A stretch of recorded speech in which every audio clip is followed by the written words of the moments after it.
Hello, boys and girls. My name is Miss Duarte, and I am the Library Media Specialist at PS23.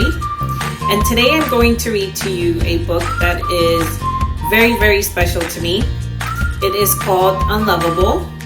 And the reason why I love this book so much is because a long time ago, a few years ago, I had a pug named Butch. I thought this book was perfect for him, and every time I read it, I think of him.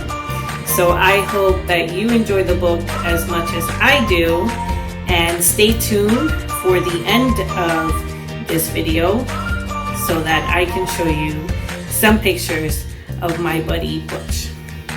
Enjoy. Unlovable by Dan Yaccarino.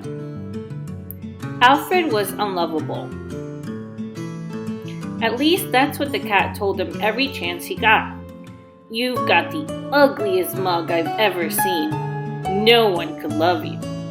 Alfred tried his best to ignore the remarks, but it was difficult, especially since the cat had taught the parrot to say, "Unlovable, squawk, unlovable," whenever Alfred walked by. The goldfish gurgled in agreement. But what was it that made him unlovable? His snoring? The way that he ate? His little curly tail? None of the neighborhood dogs would have a thing to do with him.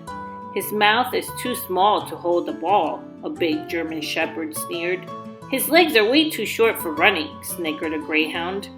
A pampered poodle chuckled. "Did you see that face?"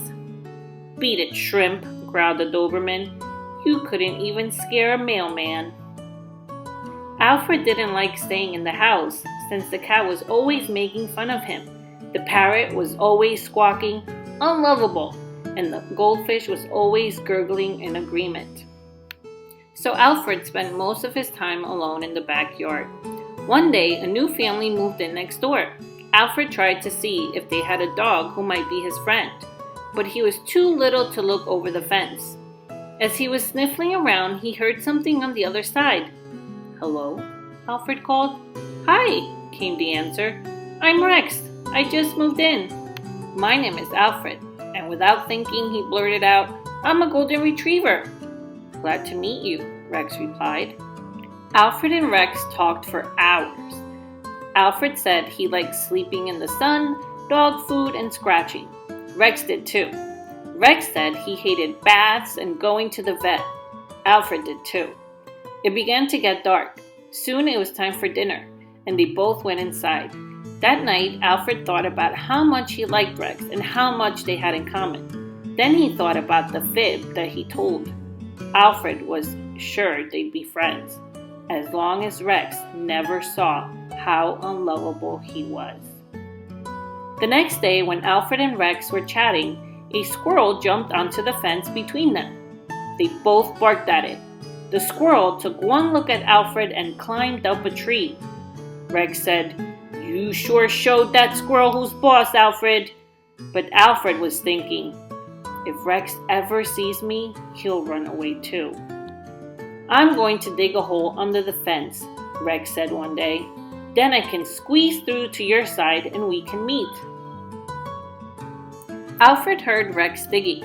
When he heard Rex wiggle under the fence, he ran and hid behind a bush. Then he heard Rex call, "Alfred, where are you?" Suddenly, Rex poked his head into the bush where Alfred was hiding. You look just like me," gasped Alfred. "Wow, this is great," said Rex. "You're not a golden retriever after all." Alfred had to laugh. Who cared what the others said? Rex was his friend, and Rex liked him just the way he was. The end.